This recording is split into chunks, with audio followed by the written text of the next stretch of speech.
उत्पत्ति अध्याय 22।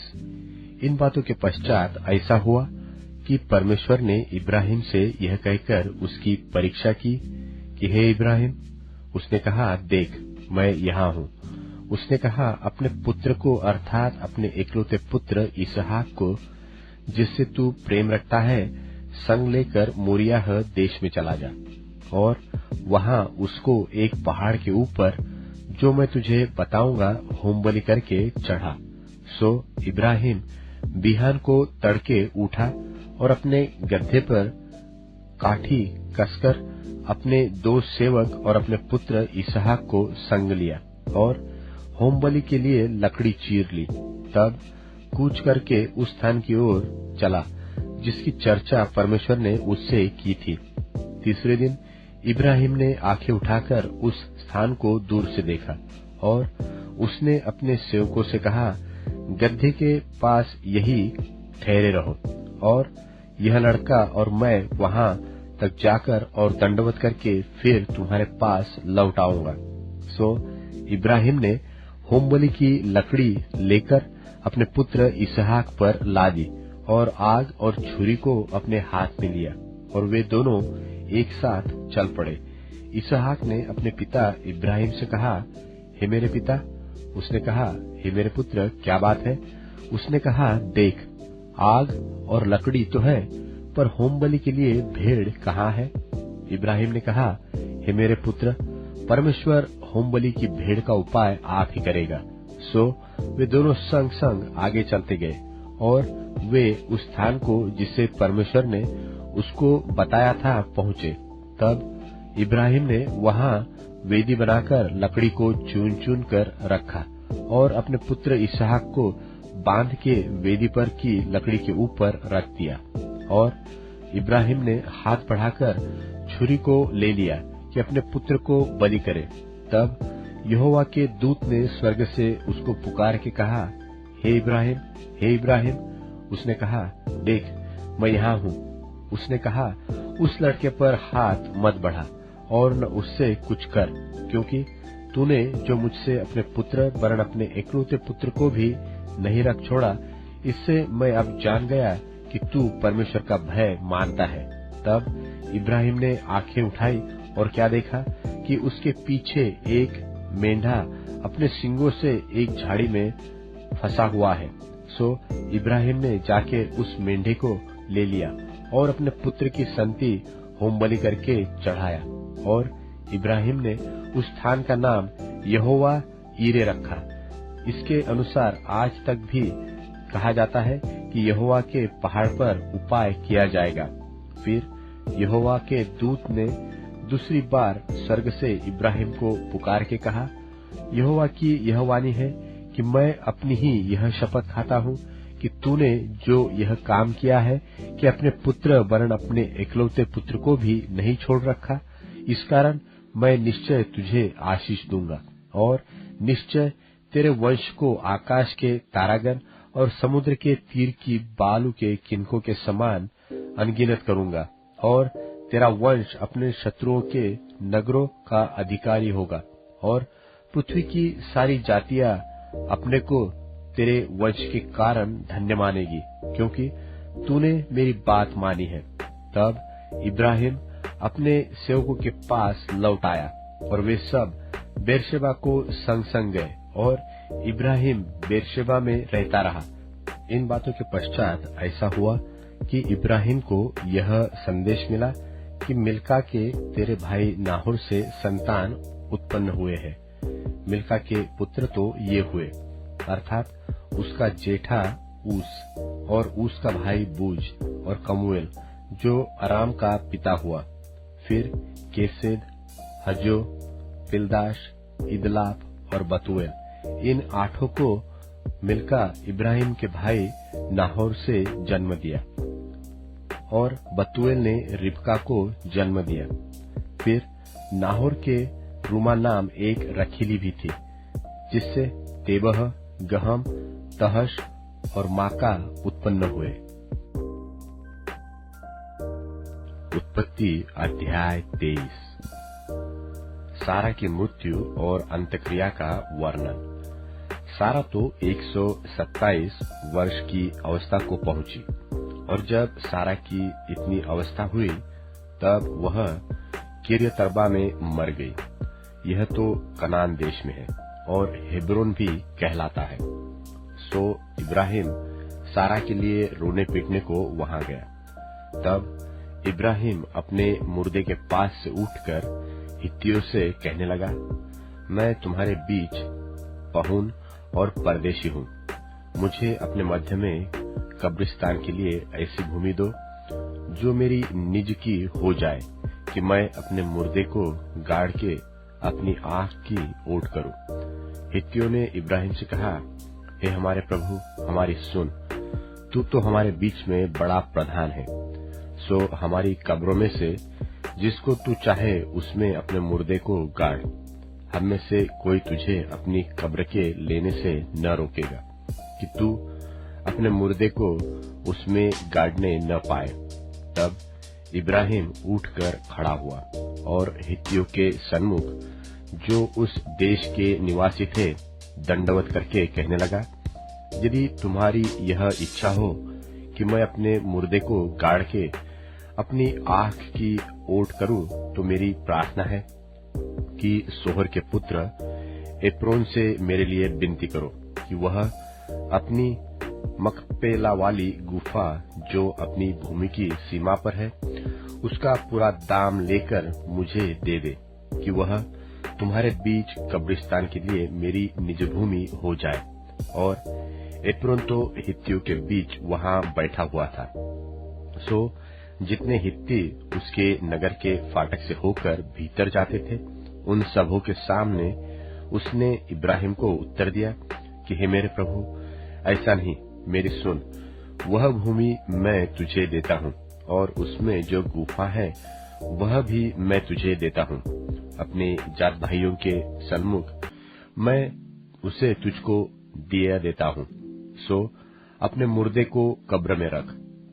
तब इब्राहिम ने उस देश के निवासियों के सामने दंडवत की और उनके सुनते हुए एप्रोन से कहा, यदि तू ऐसा चाहे तो मेरी सुन, उस भूमि का जो दाम हो वह मैं देना चाहता हूँ, उसे मुझसे ले ले, तब मैं अपने मुर्दे को वहां गाड़ूंगा।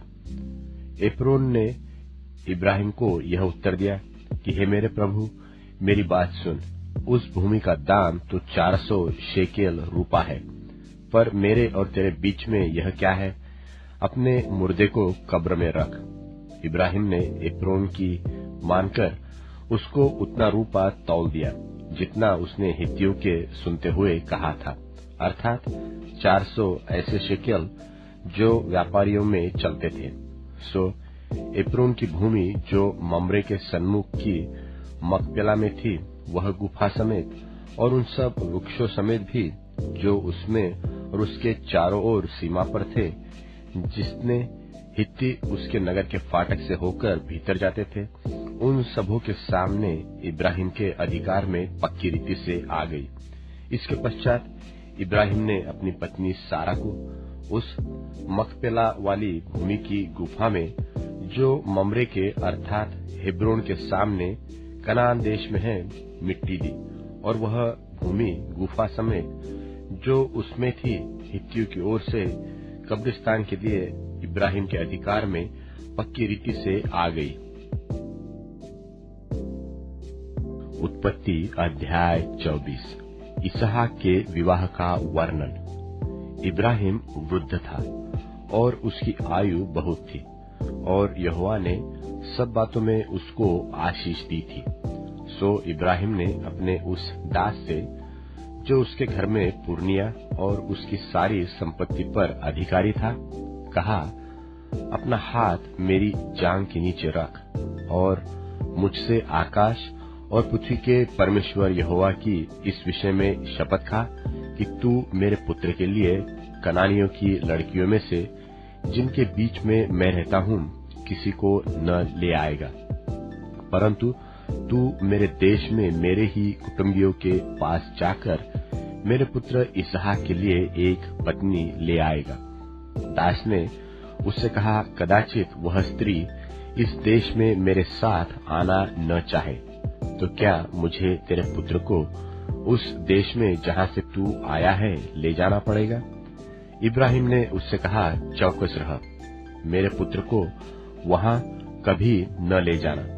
स्वर्ग का परमेश्वर यहोवा, जिसने मुझे मेरे पिता के घर से और मेरी जन्मभूमि से ले आकर मुझसे शपथ खाकर कहा कि मैं यह देश तेरे वंश को दूंगा, वही अपना दूत तेरे आगे आगे भेजेगा कि तू मेरे पुत्र के लिए वहां से एक स्त्री ले आए, और यदि वह स्त्री तेरे साथ आना न चाहे तब तो तू मेरी इस शपथ से छूट जाएगा, पर मेरे पुत्र को वहां न ले जाना। तब उस दास ने अपने स्वामी इब्राहिम की जांघ के नीचे अपना हाथ रखकर उससे इसी प्रकार की शपथ खाई। तब वह दास अपने स्वामी के ऊंटों में से 10 ऊंट छांटकर उसके सब उत्तम उत्तम पदार्थों में से कुछ कुछ ले चला और मेसोपोटामिया में नाहोर के नगर में आ पहुंचा, और उसने ऊंटों को नगर के बाहर एक कुएं के पास बैठाया। वह संध्या का समय था, जिस समय स्त्रियां जल भरने के लिए निकलती है। सो वह कहने लगा, हे मेरे स्वामी इब्राहिम के परमेश्वर यहोवा, आज मेरे कार्य को सिद्ध कर और मेरे स्वामी इब्राहिम पर करुणा कर। देख, मैं जल के इस सोते के पास खड़ा हूँ और नगरवासियों की बेटियां जल भरने के लिए निकली आती है। सो ऐसा होने दे कि जिस कन्या से मैं कहूँ कि अपना घड़ा मेरी ओर झुका कि मैं पीऊं, और वह कहे कि ले पी ले, पीछे मैं तेरे ऊंटों को भी पिलाऊंगी, सो वही हो जिसे तूने अपने दास इसहाक के लिए ठहराया हो। इस रीति से मैं जान लूंगा कि तूने मेरे स्वामी पर करुणा की है।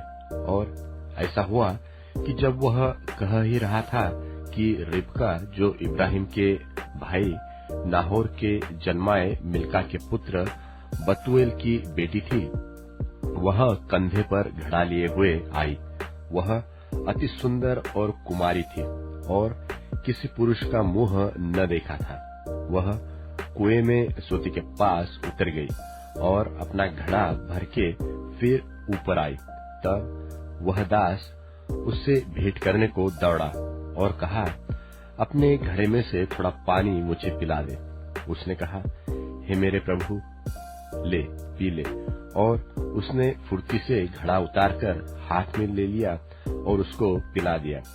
जब वह उसको पिला चुकी तब कहा, मैं तेरे ऊंटों के लिए भी तब तक पानी भर भर लाऊंगी जब तक वे पी न चुके। तब वह फुर्ती से अपने घड़े का जल हौदे में उंडेल कर फिर कुएं पर भरने को दौड़ गई और उसने सब ऊंटों के लिए पानी भर दिया। और वह पुरुष उसकी ओर चुपचाप अचंभे के साथ ताकता हुआ यह सोचता था कि यहोवा ने मेरी यात्रा को सफल किया है कि नहीं। जब ऊंट पी चुके तब उस पुरुष ने आध तोले सोने का एक नथ निकालकर उसको दिया और 10 तोले सोने के कंगन उसके हाथों में पहना दिए और पूछा, तू किसकी बेटी है? यह मुझको बता दे। क्या तेरे पिता के घर में हमारे टिकने के लिए स्थान है? उसने उत्तर दिया, मैं तो नाहोर के जन्माए मिल्का के पुत्र बतूएल की बेटी हूँ। फिर उसने उससे कहा, हमारे वहाँ पुआल और चारा बहुत है और टिकने के लिए स्थान भी है। तब उस पुरुष ने सिर झुकाकर यहोवा को दंडवत करके कहा, धन्य है मेरे स्वामी इब्राहिम का परमेश्वर यहोवा कि उसने अपनी करुणा और सच्चाई को मेरे स्वामी पर से हटा नहीं दिया। यहोवा ने मुझको ठीक मार्ग पर चलाकर मेरे स्वामी के भाई बंधुओं के घर पहुंचा दिया है। और उस कन्या ने दौड़कर अपनी माता के घर में यह सारा वृत्तांत कह सुनाया। तब लाबान, जो रिबका का भाई था, सो बाहर कुएं के निकट उस पुरुष के पास दौड़ा गया। और ऐसा हुआ कि जब उसने वह नथ और अपनी बहन रिबका के हाथों में वे कंगन भी देखे और उसकी यह बात भी सुनी कि उस पुरुष ने मुझसे ऐसी बातें कही, तब वह उस पुरुष के पास गया और क्या देखा कि वह सोते के निकट ऊंटों के पास खड़ा है। उसने कहा, हे यहोवा की ओर से धन्य पुरुष, भीतर आ। तू क्यों बाहर खड़ा है? मैंने घर को और ऊंटों के लिए भी स्थान तैयार किया है। और वह पुरुष घर में गया और लाबान ने ऊंटों की आठियां खोलकर पुआल और चारा दिया और उसके संगी जनों के पांव धोने को जल दिया। तब इब्राहिम के दास के आगे जलपान के लिए कुछ रखा गया, पर उसने कहा, मैं जब तक अपना प्रयोजन न कहूं तब तक कुछ न खाऊंगा। लाबान ने कहा, कह दे। तब उसने कहा, मैं तो इब्राहिम का दास हूं और यहोवा ने मेरे स्वामी को बड़ी आशीष दी है, सो वह महान पुरुष हो गया है। और उसने उसको भेड़ बकरी, गाय बैल, सोना रूपा, दास दासिया, ऊंट और गधे दिए हैं। और मेरे स्वामी की पत्नी सारा के बुढ़ापे में उसने एक पुत्र उत्पन्न हुआ है और उस पुत्र को इब्राहिम ने अपना सब कुछ दे दिया है। और मेरे स्वामी ने मुझे यह शपथ खिलाई कि मैं उसके पुत्र के लिए कनानियों की लड़कियों में से, जिनके देश में वह रहता है, कोई स्त्री न ले आऊंगा। मैं उसके पिता के घर और कुल के लोगों के पास जाकर उसके पुत्र के लिए एक स्त्री ले आऊंगा। तब मैंने अपने स्वामी से कहा, कदाचित वह स्त्री मेरे पीछे न आए। तब उसने मुझसे कहा, यहोवा जिसके सामने मैं चलता हूँ, वह तेरे संग अपने दूत को भेजकर तेरी यात्रा को सफल करेगा। सो तू मेरे कुल और मेरे पिता के घराने में से मेरे पुत्र के लिए एक स्त्री ले आ सकेगा। तू तब ही मेरी इस शपथ से छूटेगा जब तू मेरे कुल के लोगों के पास पहुंचेगा, अर्थात यदि वे मुझे कोई स्त्री न दे तो तू मेरी शपथ से छूटेगा। सो मैं आज उस कुएं के निकट आकर कहने लगा, हे मेरे स्वामी इब्राहिम के परमेश्वर यहोवा, यदि तू मेरी इस यात्रा को सुफल करता हो तो देख, मैं जल के इस कुएं के निकट खड़ा हूँ। सो ऐसा हो कि जो कुमारी जल भरने के लिए निकल आए और मैं उससे कहूँ, अपने घड़े में से मुझे थोड़ा पानी पिला, और वह मुझसे कहे कि पी ले, और मैं तेरे ऊंटों के पानी के लिए भी पानी भर दूंगी, वह वही स्त्री हो जिसको तूने मेरे स्वामी के पुत्र के लिए ठहराया हो। मैं मन ही मन यह कह ही रहा था कि देख, रिबका कंधे पर घड़ा लिए हुए निकल आई। फिर वह सोते के पास उतर के भरने लगी और मैंने उससे कहा, मुझे पिला दे। और उसने फुर्ती से अपने घड़े को कंधे पर से उतार के कहा, ले पी ले, पीछे मैं तेरे ऊंटों को भी पिलाऊंगी। सो मैंने पी लिया और उसने ऊंटों को भी पिला दिया। तब मैंने उससे पूछा कि तू किसकी बेटी है? और उसने कहा, मैं तो नाहोर के जन्माए मिल्का के पुत्र बतूएल की बेटी हूँ। तब मैंने उसकी नाक में वह नथ और उसके हाथों में वह कंगन पहना दिए।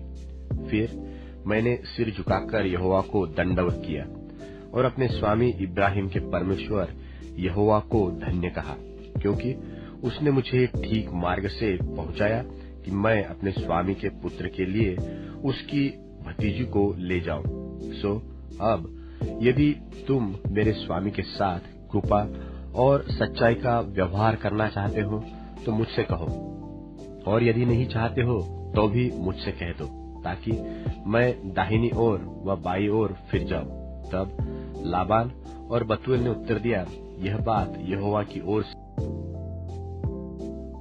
मत्ती रचित सुसमाचार 8वां अध्याय।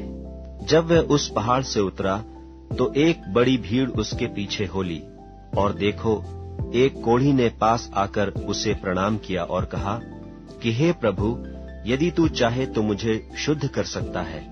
यीशु ने हाथ बढ़ाकर उसे छुआ और कहा, मैं चाहता हूँ, तू शुद्ध हो जा। और वह तुरंत कोढ़ से शुद्ध हो गया। यीशु ने उससे कहा, देख, किसी से न कहना, परंतु जाकर अपने आप को याजक को दिखला और जो चढ़ावा मूसा ने ठहराया है उसे चढ़ा, ताकि उनके लिए गवाही हो। और जब वह कफरनहूम में आया तो एक सूबेदार ने उसके पास आकर उससे विनती की कि हे प्रभु, मेरा सेवक घर में झोले का मारा बहुत दुखी पड़ा है। उसने उससे कहा, मैं आकर उसे चंगा करूंगा।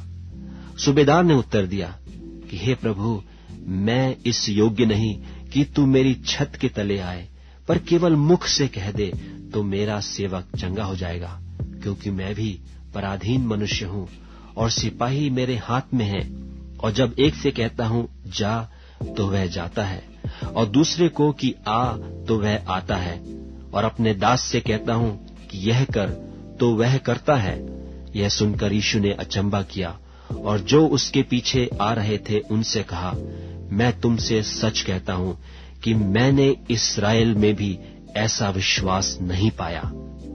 और मैं तुमसे कहता हूं कि बहुतेरे पूर्व और पश्चिम से आकर इब्राहिम और इसहाक और याकूब के साथ स्वर्ग के राज्य में बैठेंगे, परंतु राज्य के संतान बाहर अंधियारे में डाल दिए जाएंगे, वहां रोना और दांतों को पीसना होगा।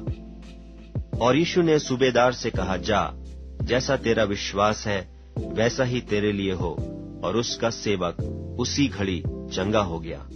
और यीशु ने पतरस के घर में आकर उसकी सास को ज्वर में पड़ी देखा। उसने उसका हाथ छुआ और उसका ज्वर उतर गया और वह उठकर उसकी सेवा करने लगी।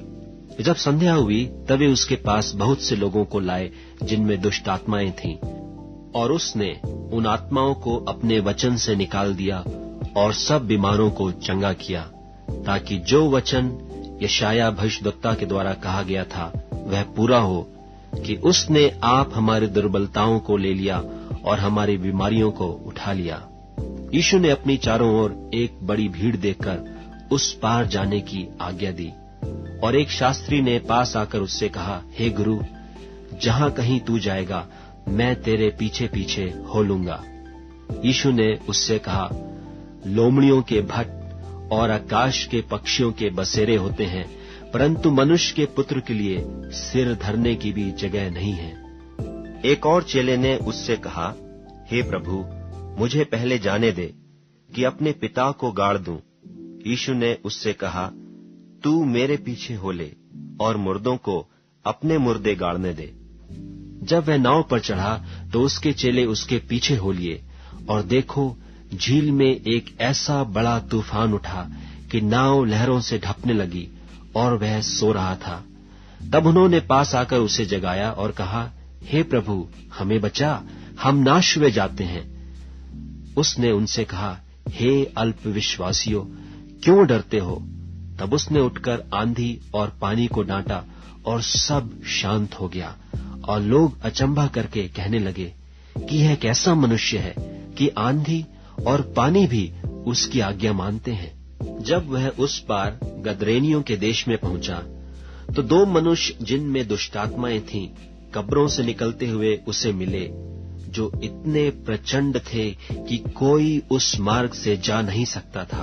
और देखो, उन्होंने चिल्लाकर कहा, हे परमेश्वर के पुत्र, हमारा तुझसे क्या काम?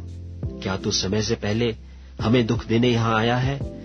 उनसे कुछ दूर बहुत से सूअरों का एक झुंड चर रहा था।